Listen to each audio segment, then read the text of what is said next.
Okay, good day mga ka-airsoft. Hello po sa inyo lahat. Good day mga ka-bigman. Okay mga ka-airsoft, no? Ngayon, magkakaroon tayo ng review and box ng unit ng ating ka-airsoft, no? Bali, rush to.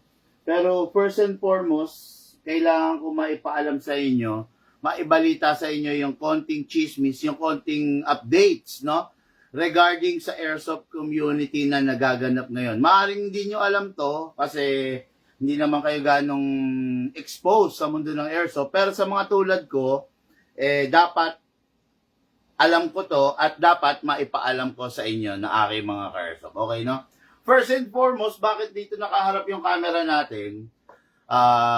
Gusto ko lang i-educate kayo, no, na in order para masabing legit ka or authorized ka to cater an airsoft business, you need to have, number one, a mayor's permit. Okay? Bago ka magkaroon ng mayor's permit, dadaan ka muna sa barangay permit. Okay? Barangay clearance. Ayan. Which is, ayan, nakikita nyo naman. Okay? Ayan. May barangay clearance tayo. Okay? Barangay permit. Okay? Then, number one, barangay permit. Number two is the DTI. Okay, kung makikita nyo, ayan ang DTI natin. Yan. Meron tayong DTI. Pag meron ka ng barangay permit, may DTI ka na, that's the time na makakakuha ka na ng mayor's permit. Okay? Yan.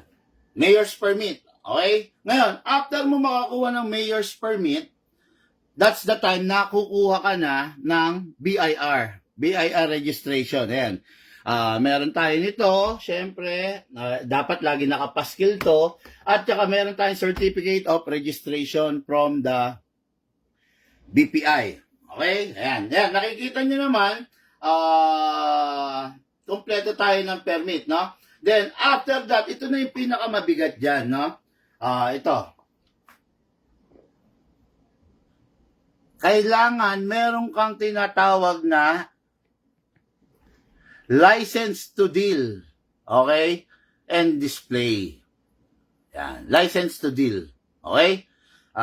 Importante yan, ayan, okay? Importante yan na dapat meron ka yan kasi pag wala ka yan, hindi ka matatawag na isang legal na airsoft seller, okay, no?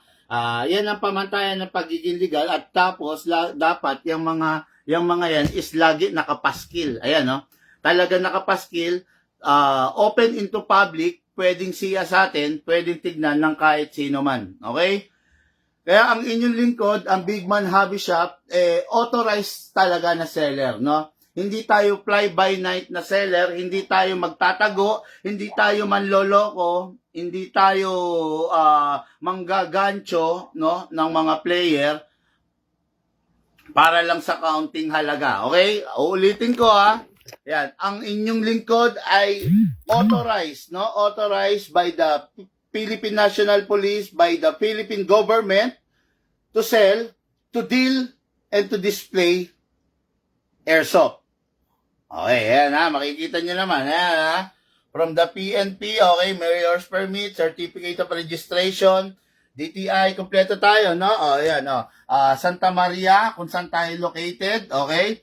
Tapos meron tayong certification, okay, from the FEO. Ayan, Ayan, Airsoft Airgun Dealer. Okay, ayan.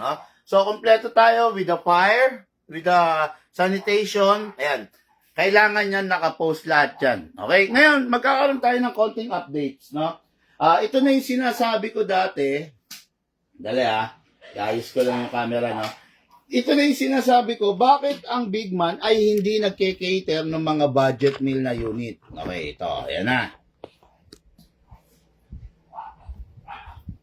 Magkakaroon tayo ng konting pag-uusap ngayon, no? Importanteng alam mo to. Actually, baka ang katwiran nyo, hindi naman ako nagbebenta eh. Hindi ko na kailangan malaman yan. Actually, maling ano yun, maling pananaw sa buhay yun, no? Kailangan alam mo to. Okay? Mga Carson, meron lang ako konti kwento sa inyo bago tayo mag-review and unbox ng unit natin, Carson, pa. Okay. Lately, nagkaroon ng mga hulihan. lately, nalagay sa alanganin ng ating mga partners, ang ating mga kasama sa industriya, na nagbebenta ng airsoft. Okay? Sa kadahilan ng ganito, meron kasi mga airsoft na kumakalat na mga budget meal. No? Actually, papangalanan ko na, no? Ito yung double bell at saka ANC. Ang double bell, para sa mga hindi nakakaalam, naka-hard case yan ng kulay itim. Tapos may logo yan ng bell. Kaya nga double bell kasi may logo yan ng bell. Okay? Tapos ang ENC naman, ito yung naka-plain na box. Wala kasi ako dito nun eh. Wala kasi ako dito nun kasi hindi ko kinakater yon, no? Actually, ito yung dahilan kung bakit ang inyong lingkod hindi nagkikater ng double bell, hindi rin nagkikater ng ENC. Hindi ako nagbebenta talaga yan. Not unless talagang ni-request. Ni-request ng old client ko, ni-request ng kakilala ko, ni-request ni, 'di ba? Magso-sort out tayo sa iba nating mga tropa, okay? Pero dito sa shop, never ako nag-restock, nag-display ng mga unit na yan. Kasi ganito yan. Alam niyo naman, yung mga unit na yan, yung mga budget meal na yan, is hindi sila fully licensed. Okay? Ngayon, dahil hindi sila fully licensed, hindi sila authorized. Okay? Kaya ako, ang the lowest model or version or brand ng Glock na kinikater ko is ang WE. Okay? Kasi ang WE, hindi sila naglalagay ng markings doon sa unit nila. Walang nakalagay na marking, means to say, hindi nila kine-claim. Di ba? Hindi nila kine-claim na license sila. Hindi katulad nung ENC and Glock, naglalagay, and double bell, naglalagay kasi sila ng markings ng Glock. O, ito, papakita ko sa inyo, ha. This is the Glock 17 Gen 5 by the WE. Kung mapapansin ninyo, walang markings na kahit ano. Wala, hindi sila nag-print ng marking. So, wala silang nilalabag na batas. Diba? Oh.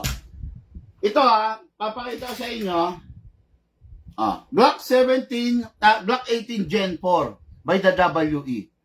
Ayan, kung makikita nyo, wala silang mga markings ng Glock. So, ligtas sila doon sa pananagutan ng copyright. Kasi hindi naman sila nag-copyright eh. May ipapakita ko sa inyong unit dito na pina-repair na matagal lang hindi kinukuha. Nasaan na ba yan? Wala rito. Wala, puro ako WE eh. Ayan no? Wala, nasaan na ba? Wala ba tayo maisa-sample? Ayan, ito, katulad dito. This is a double bell unit. Makikita nyo, naglagay sila ng tatak ng Glock. Ayan which is bawal yan. Masama yan, no? Wala akong kasi. Gusto ko maipakita sa inyo, kaya lang wala ako ritong ENC. No? Wala akong ENC kahit pina-repair kasi hindi nga ako nagkikater niyan eh. Okay, anyway. Yung mismong kumpanya na inallowed ng Glock na i-replicate yung unit nila is only the Umarex. Ayan fully licensed Umarex. Ayan makikita nyo yan Umarex, officially authorized. Ayan Yan. Ayan Yan, nakikita nyo dyan sa hologram yan Ayan. Officially authorized. Ito yung authorized na mag-manufacture na gumawa ng Glock. Itong kumpanya na to. 'Di ba? Ngayon, may collaboration to with a different airsoft company. Ang collaboration niya na pinaka well-known is si SRC at saka si VFC. Dalawang higanting kumpanya yan sa mundo ng airsoft. SRC and VFC. Okay? Ngayon ako, ang inyong lingkod, Big Man, mas gusto kong ginagamit ang SRC. SRC Umarex collaboration. Kesa sa BFC Umarex collaboration, no? Mas gusto kong SRC because lifetime warranty po ang Big Man. Since lifetime warranty ang Big Man, I need to have a parts para yung unit is magagawa at magagawa. Okay? Yung SRC BFC kasi hindi sinisiraan ko. Dito sa atin sa Pilipinas, medyo limited ang pyesa niyan. Hindi ko lang alam sa ibang bansa. Pero dito sa atin sa Pilipinas, mahirap ang pyesa pag ang unit mo is Umarex BFC collaboration. Okay? Kaya ang inyong lingkod, ang kinikater niyan, it's either Umarex itself or the collaboration SRC Umarex. Okay. Lately, merong mga airsoft dealer, airsoft shop na penalize, na pinuntahan ng mga kumpanya ng Glock na I don't know kung Umarex or mismong Glock main at cease and desist order. Alisin or maglaho. No? Yung mga unit na yun. Alisin o maglalaho. Diba? Cease and desist order, meron. So, huwag kayong magtataka kung bakit medyo mawawala ang Glock sa sirkulasyon. Hindi naman siguro totally mawawala, pero mababawasan. No? Huwag kayong magtataka kung pagpunta nyo sa Bigman, walang Glock na naka-display, maliban lang sa mga fully licensed like Umarex. Okay? Kasi, yan yung dahilan kung bakit ever since hindi ko kinikater yung mga brand na yan. Yung ENC, yung Double Bell, not unless ni-request. Pero, never ako nakita niyan. Tatandaan nyo to kung ito nga, high-end version ng Glock, minsan nagkakaroon ng problema, minsan nasisira. High-end version na to. Napakaganda ng laman loob nito, napaka-perfect, talagang matitindi, hindi siya recycled alloy. Minsan nagkakaproblema to. Ano pa yung mga budget meal na yan? Diba? Ano pa yung mga version na yan? Alam ko hindi to maiintindihan ng mga ka-airsoft natin na sakto-sakto lang. Pero on the long run, yung pagtitipid nyo, sa totoo lang, mas napapagastos pa kayo, no? Tatandaan nyo, bibili kayo ng mga unit na unlicensed with markings na yan. Ang loob niya recycled lang eh. Kung yung high-end, minsan nasisira, ano pa yung mga low-end? Diba? Bandang uli, yung pera ninyo, mauubos, kakapagawa. Diba? Kakapagawa. Kaya ako, never namin kinater dito yan. Masasakit sa ulo kasi yan. Yan Double Bell at saka, papangalanan ko na ng Double Bell at saka yung ENC. Kasi dito sa Bigman, ang goal ko is makapag-develop ng magandang community. Hindi ako makakausad, hindi ako makakapag-develop ng maayos at magandang community kung ang kinikater ko is mga budget meal unit at saka yung mga masasakit sa ulo na unit. Okay? Kaya ever since hindi ko kinater yan, Double Bell, sa inyo na lang, kayo na lang. ENC, kayo na lang. Diba? Yun ang katwiran ko eh. Meron akong tropa o kaya merong old client na, Bigman, request naman ako nung ganito. No choice ako. So source out ako sa mga tropa, di ba? Kaya yun ang dahilan, no? Ngayon, medyo mawawala, pansamantala mawawala sa sirkulasyon ng mga Glock. Pero hindi magmamahal ang Glock, Ganun pa rin ang presyo niyan, mura at mura lang rin yan, no? Hindi naman siya magmamahal, hindi siya magre-rare, no? Dahil meron lang mga inaayos na documentation ang mga shop owner, may ini-establish lang na mga proof and documentation ng mga shop owner tulad ko regarding on that matter, no? Wala akong maipakita sa inyo na version kasi ng ENC kasi wala ako nun. Wala akong maipakita, ayan, no? Ito, makikita nyo to, ayan meron siyang meron nakalagay na Glock. May Austria. Bakit?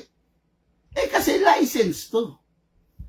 Authorized by the Glock company, by the Umarex company, na magawa ito. Authorized to Okay? Sa China kasi, wala silang batas regarding copyright. Kaya kahit ano, pwede nilang kopyahin, kahit ano, pwede nilang i-imitate, i-replica. Okay?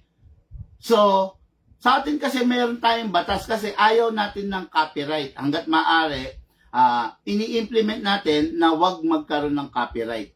Yun, no? Kasi yung sa copyright, yan na makakasira. Kasi yung mga imitation na yan, diyan na lumalabas yung pagiging low quality.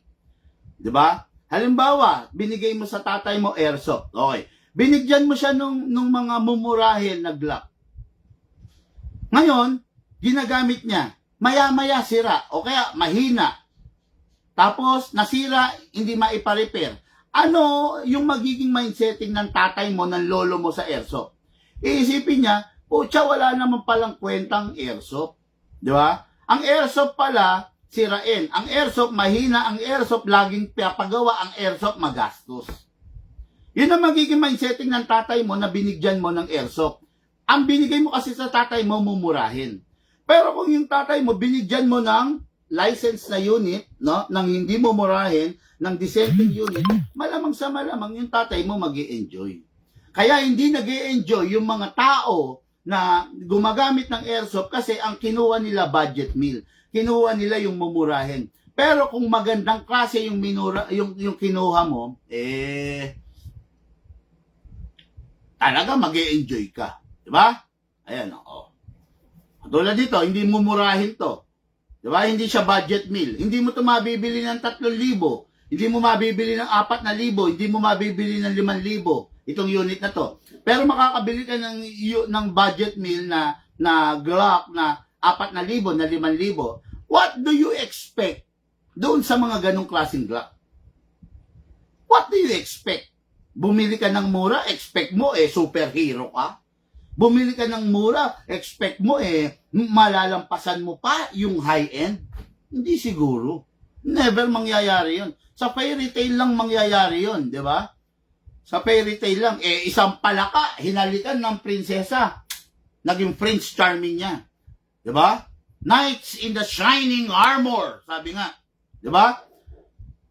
Yun yan Isang unggoy, hinalikan, naging prinsesa. Di ba? Isang isda, hinalikan, ay, naging prinsesa. Namuhay sila ng masaya for the rest of their life. Sa fairy tale lang po nangyayari yon. Sa tunay na buhay, bumili ka ng mumurahin, don't expect na kaya niyang tapatan to. Diba? Ayan, no? Hindi para basagin ko yung trip nyo, kaya lang, doon sa pipiliin ninyong unit, doon nakasalalay kung mag-e-enjoy kayo o hindi. Okay? Ayun, tulad nga sabi ko sa recap, mga kaibigan natin sa industriya, nalalagay ngayon sa alanganin. It is because ang kumpanya ng Glock, ng Umarex is, kung di ako nagkakamali, nandito sa Pilipinas, together with their legal department, ini-inspect lahat ng airsoft shop, tinitignan lahat ng mayroong mga Glock na, alam mo na, yung mga China, no? Yung mga Glock na budget meal, Glock double barrel, Glock ANC, then mape-penalize sila. Okay? Kaya kayo, yan, you only get what you paid. Naghahanap ka ng mumurahin, ayun, yung unit mo, isa sa mga bawal palang unit. Di ba? Yan. Dapat huwag tayong maging makasarili. Iisipin mo, bakit mo kinikater yung mga mumurahing unit? Ang tinutulungan mo, yung mga tao na nambubuli sa atin. Di ba? Bakit mo kinikater yung Glock na hindi naman authorized na mag-print dyan ng Glock? Di ba? Yung Glock na China, na ENC, ginagaya nila itong Glock na to. Nagets nyo? Itong hawak ko, this is the high-end version of Glock. Okay? This is the high-end version of Glock. This is the authorized version of Glock. This is the licensed version of Glock. Bakit niyo tatangkilikin yung mumurahing version nito? Dahil ba mura? O yun, bandang uli, mapapamura ka, ilang beses masisira yan. Okay? Pero ito, hindi masisira. Okay? Kaya yan sinasabi ko sa inyo. Okay mga Airsoft, this is a unit ng ating Airsoft, Julius Sandoval. Napakaganda, napakalupit ng unit, Glock 19, fully licensed, by the Umarex. Ayan ha. Fully licensed by the Umarex. What is good and special about this? Napakaganda ng pagkakagawa nito. Lahat ng laman loob niya is full, hindi man sabihin man natin hindi full steel CNC, pero full CNC. Okay? Pag sinabi mo CNC, hindi sila gumagamit ng recycled materials. Lahat ng ginagamit nila is premium na materials. Virgin materials, virgin alloy, virgin steel, virgin basal. Ibig sabihin, hindi recycled. Ano ba yung recycled? Coke in can, kalderong sira, kawaling sira, nire-recycle, makinang sira, nire-recycle, imomolde para makabuo ng isang budget mill na unit. Pero ito, hindi to budget mill na unit, premium na unit to, maganda ang laman loob niya. Pag sinabi mong premium unit is capable of 12 kg and 14 kg. No? Hindi siya premium high-end. Pag sinabi mong premium high-end, capable siya of 12, 14, and CO2. Pero hindi siya premium high-end. Premium lang siya. Okay? 12 kg, 14 kg, pwede sa kanya. Yung ENC, yung double bell, wag na wag mong gagamitan ng 14 kg. Hanggat maaari nga, ang gagamitin mo dyan, 12 kg lang na pop dyno. Pag ginamitan mo yan ng 12 kg na mighty, warak yan. Sandali lang ang buhay niyan. Okay? Pero ito, 12 kg, 14 kg, pwede. Kahit mighty, pwede. Okay? Ngayon, this is a Gen 5 Glock 19. Release the magazine. So, this is the magazine. Makikita nyo. Lagyan natin ng oil. Press the valve, then spray. By the way, ang WE at saka ang Tokyo Marui, hindi nila kine-claim na license maker sila ng Glock. Okay? Kaya, mapapansin nyo, ang Tokyo Marui at ang WE, wala silang markings ng Glock. Ayan o. WE yan. Walang markings ng Glock. Ang nakalagay sa kanila, 18C Tactical. O, ito. Glock 17 Gen 5, walang nakalagay na markings. Walang kahit ano-anong markings. Di ba? Hindi katulad ng ENC ng double bell, naglalagay sila ng mga markings ng Glock na illegal. Bakit? China item kasi to. So sa China kasi wala silang pakialam kahit gayahin nila lahat. Okay? So lagay tayo rito sa ilalim. Slide. Dito. Okay? Inlet valve. Okay, ngayon, lagay tayo mga airsoft, no? Lagay tayo ng green gas. Gamitin natin 12 kg only, ha? Okay, pero pwede ito sa 14 kg. Upside down, then press down. 1, 2. Okay, 2 seconds only. Enough na yan. Dahil yung unit upgraded. Oh, by the way, no? Yung unit, lagyan natin ng gas, oil dito sa ibabaw. Kasi, i-lock manually. Okay, yung unit is naka-fixed outer barrel. Makikita nyo, hindi siya kumakalog kasi naka-upgrade to. Okay? Ang isang unit na hindi naka-fixed outer barrel is ganito. Mapapansin nyo yan, no? Yan. Pag kumakalog ng ganyan, hindi upgraded yan, hindi naka-fixed outer barrel yan. Okay? Pero pag ganito ang unit, kaya lang, ibang version kasi to, kaya walang butas dito. Pag ganito ang unit, hindi kumakalog, naka-upgrade yan. Okay? Ngayon, hatakin. Lagyan natin to ang base pad kasi importante ang base pad para hindi masisira ang unit. Okay? Ngayon, lagay tayo ng bala. Hatakin ito pababa, then place your other tabir, then pump lang po. Okay. Ngayon, ayan ha. Ayan. Kalugin natin sideways.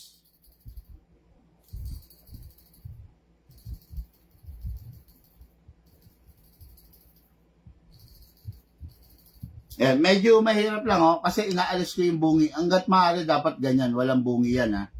Ayan, pag ganyan, kalugin mo lang, tsagain mo lang. Ayan nawala di ba? Ayan. Ngayon, pasok natin sa unit. Kasa, ready to fire. Okay, Glock 19X by the Umarex. Fully licensed, hindi bawal, hindi illegal na unit. Okay? Hindi illegal yan na unit, fully licensed yan. By the Umarex. Ayan, nakalagay Okay, nakita niyo yung holograph? Ayan. Okay, firing tayo ngayon. Firing! Grabe. Ibang-iba talaga pumutok ang premium. Solid na solid. Ramdam na ramdam mo.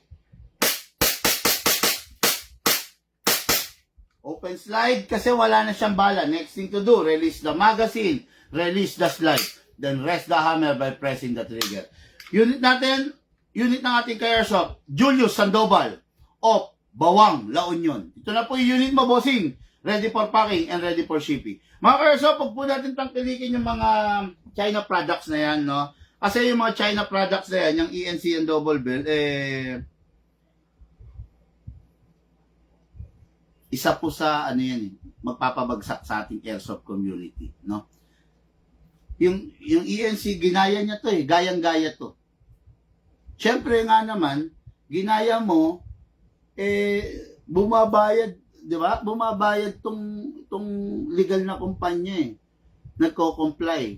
Tapos bigla mong gagayahin to, sinisira mo yung market, di ba?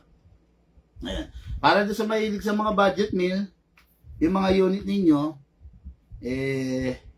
walang kakainatnan yan, sa totoo lang, no?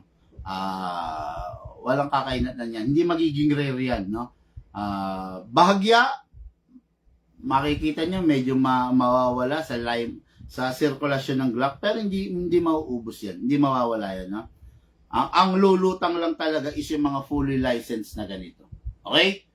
Ayan. Okay mga airsoft, huwag natin tangkilikin yan, yung mga budget meal na yan, hanggat maaari iwasan nyo yan, no? Masakit sa ulo yan. Tandaan nyo itong premium unit na to, itong fully licensed unit na to, dumarating sa minsan sa puntong nasisira. High-end na to. Ano pa yung mga budget meal na yan? Okay? Lahat po tayo nagmula sa iba't ibang larangan, pinagbuklod, pinag-isa, ng iisang libangan. Yun po ang paglalaro ng airsoft, hatid po sa inyo ng inyong lingkod, Big Man. Thank you po, and have a blessed day.